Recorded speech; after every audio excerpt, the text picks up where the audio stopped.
Assalamualaikum warahmatullahi wabarakatuh. Alhamdulillahirabbil alamin wassalatu wassalamu ala asyrafil anbiya'i wal mursalin wa ala alihi wa sahbihi sayyidina Rasulillahi ajma'in. Allahumma shalli ala sayyidina Muhammad wa ala ali sayyidina Muhammad amma ba'd. Baiklah, perkenalkan, nama saya Andika. Saya mahasiswa angkatan 2020 semester 3 di program studi agama-agama Fakultas Usuluddin dan Studi Agama Universitas Islam Negeri Sultan Toha Saifuddin Jambi. Baiklah teman-teman sekalian, pada kesempatan kali ini saya akan mempresentasikan sebuah materi pada mata kuliah Filsafat Ilmu.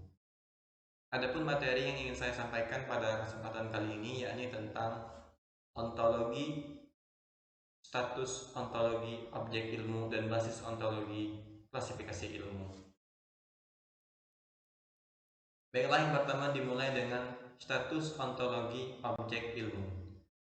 Sistem epistemologi dibagi menjadi dua, yaitu yang pertama epistemologi barat modern sekuler, yang kedua epistemologi Aristotelian termasuk di dalamnya epistemologi Islam. Yang pertama epistemologi barat modern sekuler, yaitu cenderung menolak status ontologis objek-objek metafisis dan telah memusatkan perhatiannya pada objek-objek fisik atau apa yang disebut Auguste Comte dengan positivistik. Yang mana inti dari positivistik adalah bahwa ilmu adalah satu-satunya pengetahuan yang valid dan fakta-fakta sajalah yang mungkin dapat menjadi objek pengetahuan.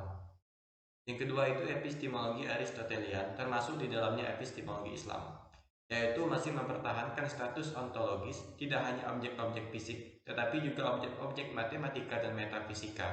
Sebagai orang-orang yang beriman, kebanyakan filosof muslim meyakini keberadaan status ontologis tidak hanya objek-objek fisik, tetapi juga objek-objek metafisik. Memasuki yang kedua, yaitu tentang status ontologi objek ilmu yang berpadanan dengan hierarki wujud. Al-Farabi mengemukakan hierarki wujud mewujudat dalam istilahnya sendiri sebagai berikut. Yang pertama, Tuhan yang merupakan sebab keberadaan wujud yang lain. Sekalipun Tuhan bersifat imaterial dalam pandangan para filosof muslim, dia lebih real dan lebih prinsipil daripada dunia material yang kasat mata. Sebaliknya, para pemikir barat sekuler, yang material lah yang lebih real, sedangkan yang gaib immaterial sering dipandang sebagai ilusi ataupun delusi. Tuhan dalam kaitannya dengan alam adalah bahwa dia sang penggerak yang tidak digerakkan, atau disebut dengan the unmoved mover. Al-Kindi dengan idenya menunjukkan asal-usul gerak alam semesta yang tampaknya tidak tergambar oleh akal. Bagaimana alam semesta itu bisa bergerak? Ide bahwa ada Tuhan merupakan penggerak berasal dari Aristoteles. Menurut Al-Kindi, Tuhan lebih real dan fundamental daripada alam fisik, karena Tuhan adalah agen al-fa'il dan alam semesta adalah fasiat al-maf'ul. Yang kedua yaitu para malaikat yang merupakan wujud-wujud yang sama sekali immaterial. Malaikat digambarkan oleh Al-Farabi sebagai wujud yang sama sekali immaterial. Malaikat karena disebut akal yang juga dikemukakan oleh Ibnu Sina. Malaikat memiliki status ontologis yang lebih tinggi dan real dibandingkan alam materi karena pengaruhnya besar terhadap pembentukan benda-benda fisik seperti planet dan bumi. Kemudian yang ketiga, benda-benda langit atau benda angkasa. Keunggulan status ontologis benda-benda luar angkasa ini terhadap benda-benda fisik dapat dilihat dari kenyataan bahwa selain akal aktif, benda-benda angkasa dipandang memiliki pengaruh besar terhadap benda-benda fisik di bawah bulan. Daya-daya yang berperan dalam mengatur reaksi-reaksi kimiawi dan fisik pada unsur-unsur tak lain adanya daya-daya yang diberikan oleh benda-benda luar angkasa. Status ontologis benda-benda angkasa tentu akan lebih fundamental dan real daripada status ontologis benda-benda material. Yang keempat, benda-benda bumi. Al-Farabi mengemukakan 5 macam benda-benda bumi dari yang terendah hingga yang tertinggi. Yang pertama yaitu unsur-unsur, yang kedua mineral, yang ketiga tumbuh-tumbuhan, yang keempat hewan non-rasional, dan yang terakhir itu hewan rasional atau manusia. Menurut Al-Farabi, unsur-unsur terdiri dari tanah, air, udara, dan api. Tentang status ontologisnya, ada perbedaan pendapat dari sudut pandang filsafat Islam dengan sains modern.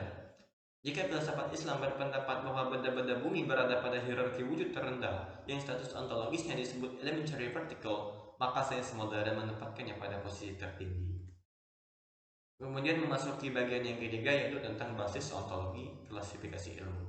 Status ontologis objek-objek ilmu akan sangat berpengaruh sebagai basis klasifikasi ilmu. Orang-orang yang tidak mengakui status objek ilmu metafisika misalnya, tidak akan mengakui status ilmiah dari ilmu yang menjadikan objek-objek tersebut sebagai materi subjeknya. Karena kalau status ontologi sebuah objek diragukan, bagaimana kita bisa mencapai pengetahuan tentang objek itu sebagaimana adanya?